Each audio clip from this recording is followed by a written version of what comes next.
Breaking news చూస్తున్నాం. 5 నిందితులకు ఉరిశిక్ష విధించింది హైకోర్టు. దిల్సుఖ్ నగర్ బాంబు పేలుళ్ల కేసుకు సంబంధించి సంచలన తీర్పు ఇచ్చింది. గతంలో ఎన్ఐఏ కోర్టు నిందితులకు ఉరిశిక్ష విధించింది. తెలంగాణ హైకోర్టు ఈ తీర్పును సమర్థించింది. 2016 డిసెంబర్లోనే ఎన్ఐఏ కోర్టు ఈ దిల్సుఖ్ నగర్ బాంబు పేలుళ్ల కేసు నిందితులకు ఉరిశిక్షను విధించింది. ఇప్పుడు తెలంగాణ హైకోర్టు దీన్ని సమర్థించింది. దిల్సుఖ్ నగర్ బాంబు పేలుళ్ల కేసు నిందితులకు ఉరిశిక్ష విధించింది హైకోర్టు. 5 నిందితులకు ఉరిశిక్ష విధించింది. ఎన్ఐఏ కోర్టు తీర్పును తెలంగాణ హైకోర్టు సమర్థించినట్టయింది. 2016 డిసెంబర్లో ఎన్ఐఏ కోర్టు ఉరిశిక్షను ఖరారు చేసింది. నిందితులు అపీల్ పిటిషన్ని ప్రస్తుతం తెలంగాణ హైకోర్టు కొట్టేసింది. మా కరెస్పాండెంట్ సాయి ప్రస్తుతం తెలంగాణ హైకోర్టు దగ్గర లైవ్లో సిద్ధంగా ఉన్నారు. ఈ తీర్పుకి సంబంధించి పూర్తి డీటెయిల్స్ తెలుసుకుందాం. సాయి. బిందు, ఏదైతే హైదరాబాద్ను కలవరపెట్టినటువంటి దిల్సుఖ్ నగర్ జంట పేలుళ్ల కేసులో నిందితులకు చుక్కెదురైంది. ఎవరైతే 2013 ఫిబ్రవరి 21న దిల్సుఖ్ నగర్లో 2 ప్రాంతాల్లో పేలుడు సృష్టించినటువంటి నిందితులకు హైకోర్టు ఉరిశిక్ష విధించింది. అయితే 2016లో వీరికి ఎన్ఐఏ కోర్టు కూడా ఉరిశిక్ష విధించింది. అయితే అప్పటి తీర్పును సవాల్ చేస్తూ నిందితులు హైకోర్టుకు వెళ్ళగా కూడా ఈరోజు హైకోర్టులో వారికి చుక్కెదురైంది. వారి పిటిషన్ను కూడా కొట్టివేసింది. నిందితులకు ఉరిశిక్ష సరైనదే అనేటువంటిది హైకోర్టు తీర్పు ప్రకటించింది. అయితే వీరు మళ్ళీ నెక్స్ట్ వీరికి ఉండేటువంటి ఆప్షన్స్ సుప్రీంకోర్టు ఉంటుంది, లేకపోతే రాష్ట్రపతి వద్ద క్షమాభిక్ష పెట్టుకోవడానికి కూడా వీరికి ఆప్షన్స్ ఉంటాయి. అయితే వీరికి ఉరిశిక్ష హైకోర్టు ప్రకటించింది. అయితే ఎప్పుడు ఉంటుంది అనేటువంటిది ఇంకా తెలియాల్సి ఉంది. సో మొత్తానికి 5 నిందితులు మొత్తంగా ఇందులో ఎవరైతే దిల్సుఖ్ నగర్లో టిఫిన్ బాక్స్లో బాంబు పెట్టి అక్కడ విధ్వంసం సృష్టించారో అప్పుడు 18 మంది చనిపోయారు. దాదాపు 130 మందికి పైగా తీవ్ర గాయాలయ్యాయి. అందులో ముఖ్యంగా ఇండియన్ ముజాహిద్దీన్ ఉగ్రవాద సంస్థ అయినటువంటి దానికి సహ వ్యవస్థాపకుడైనటువంటి యాసిన్ బగ్తల్ ప్రధాన నిందితుడు. అయితే ఆ తర్వాత 4 ఇంకా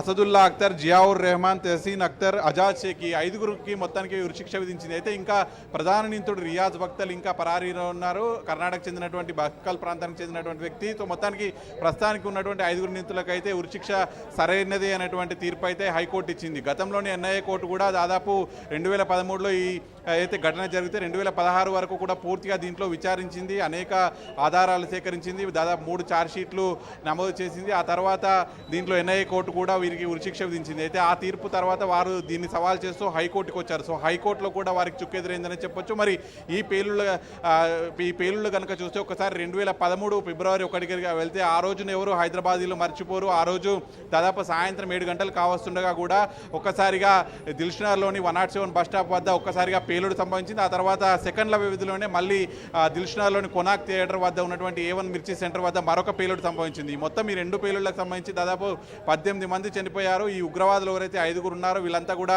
జనవరిలోనే హైదరాబాద్కు వచ్చారు. ప్లాన్ ప్రకారం హైదరాబాద్కు చేరుకొని అబ్దుల్లాపూర్ మెట్లో నివాసం ఉన్నారు. అక్కడ నుంచి ఈ బాంబు సామాగ్రిని సంబంధించినటువంటి అన్ని కూడా సేకరించుకొని ఎక్కడెక్కడ పేలుళ్ళు సృష్టించాలి అనేటువంటి పూర్తిగా రెక్కి నిర్వహించారు. జనవరిలో చేరుకొని ఫిబ్రవరి మొదటి 2 వారాలు కూడా రెక్కి నిర్వహించి ఫిబ్రవరి 21వ తేదీ సాయంత్రం ఈ పేలుళ్ళు సృష్టించారు. ఎందుకంటే దిల్సుఖ్ నగర్ అనేటువంటి ప్రాంతం పూర్తిగా రద్దీగా ఉండేటువంటి ప్రాంతం. ఆ ప్రాంతంలో సాయంత్రం పేలుడు సృష్టిస్తే అనేక మంది చనిపోతారు అనేటువంటి ఒక ప్లాన్తో వీళ్ళు అంతా కూడా ఆ రోజు ఈ ప్లాన్ అమలు చేశారు. సో అమల్లో భాగంగానే దాదాపు 18 మంది మృత్యువాత చెందారు. అందులో ఒక మహిళ గర్భంలో ఒక శిశువు ఉంటే కూడా ఆ శిశువు మృతి చెందారు. ఆ శిశువు మృతితో సహా లెక్క పెడితే మొత్తం పూర్తిగా 19 మంది. సో ఇటువంటి దారుణానికి ఒడగొట్టినటువంటి వాళ్ళకు సంబంధించి ఖచ్చితంగా ఉరిశిక్ష సరైనది అని ఆ రోజు 2016లో ఎన్ఐఏ కోర్టు ఉరిశిక్ష విధించాక కూడా ఆ తర్వాత మళ్ళీ ఎవరైతే ఆ నిందితులు హైకోర్టుకు వచ్చారు. హైకోర్టులో కూడా ఈరోజు చుక్కెదురైంది. మరి వీరు మళ్ళీ సుప్రీంకోర్టు కావచ్చు, అటు రాష్ట్రపతి క్షమాభిక్షకు కూడా పెట్టుకోవడానికి పిటిషన్స్ ఇవన్నీ కూడా ఉంటాయి. కానీ ఆలోపు మరి హైకోర్టు తీర్పును ఎప్పుడు అమలు చేస్తారు అనేటువంటిది కూడా ఇంకా వేచి చూడాల్సి ఉంది. సో మరి కాసేపటి క్రితమే ఈ తీర్పు వచ్చినటువంటి పరిస్థితి మనం చూస్తున్నాం. Right Sai, thank you. Dilsukh Nagar పేలుళ్ల కేసుకు సంబంధించి పెట్టుకున్న అప్పీల్ పిటిషన్ని తెలంగాణ హైకోర్టు కొట్టేసింది. ఎన్ఐఏ కోర్టు ఇచ్చిన ఉరిశిక్ష తీర్పును సమర్థించింది తెలంగాణ హైకోర్టు. ఆ అప్డేట్స్ ప్రస్తుతం మనం చూస్తున్నాం. మనతో మాట్లాడడానికి ప్రముఖ న్యాయవాది అరుణ్ ఫోన్ లైన్లో ఉన్నారు. అరుణ్ గారు, చూస్తున్నాం ఎన్ఐఏ కోర్టు ఇచ్చిన తీర్పుని సమర్థించింది తెలంగాణ హైకోర్టు. మనం మాట్లాడుతున్న కేసు ఏకంగా 2013 సంవత్సరానికి సంబంధించింది. ఇప్పుడు 2025 ఇన్ని సంవత్సరాల తర్వాత ఇంకా హైకోర్టు సమర్థించిన పరిస్థితి. ఇంకా న్యాయపరంగా వాళ్ళు సుప్రీంకోర్టు కానీ లేకపోతే క్షమాభిక్షకు కానీ వెళ్లే అవకాశం ఉంది. ఎగ్జాక్ట్గా అది రైట్. బెయిల్ కానీ అప్పీల్ కానీ అసీవుడికి రైట్, అంతే తప్ప దిహరి మనస్తత్వంతో ఎవరు చనిపోతున్నారు, ఎవరిని చంపుకున్నామన్న సోయి లేకుండా బాంబ్ బ్లాస్ట్ చేయడం, కొన్ని వందల కుటుంబాలు పదుల సంఖ్యలో మరణాలు చూసినాం. కొంతమంది పదుల సంఖ్యలో అంగవికలురై అసలు వాళ్ళ జీవితం భవిష్యత్తు అంతా అగమ్య గోచరంగా మారింది. ఈ మూర్ఖపు సంఘటన అసలు ఎవరికి సహాయం చేయాలన్న ఉద్దేశం, దేశద్రోహులకు సహాయం చేయాలన్న ఉద్దేశం ఇందులో. అరుణ్ గారు వినిపిస్తుందండి? ఒకసారి చెప్తున్నారు మీరు వాళ్ళ కుటుంబాలు అతలాకుతలం అయిపోయాయి ప్రస్తుతం బాధితులు అని. ఎగ్జాక్ట్ గా వాళ్ళ జీవితాలు మొత్తం సర్వనాశనం అయిపోయినాయి. అసలు కొంతమందికి వినికిడి లోపం, కొంతమందికి చూపు లోపం, కొంతమంది తినడానికి కూడా కడుపులోంచి పేగులు బయటికి రావడం, ఇవన్నీ చూసినాం మనం. కొన్ని పదుల సంఖ్యలో బాధితులు ఉన్నారు, పదుల సంఖ్యలో కుటుంబాలు ఇంపాక్ట్ అయినాయి, వాళ్ళ జీవితాలు మృగ్యమైనాయి. ఇవన్నీ కూడా ఒక మూర్ఖపు దుశ్చర్య వల్ల జరిగినాయి. కారణం హైకోర్టు ఇంటర్ఫియర్ కావడానికి ఏం లేదు కాబట్టి ఖచ్చితంగా ఎన్ఐఏ విజయం సాధించింది ఈ కేసులో.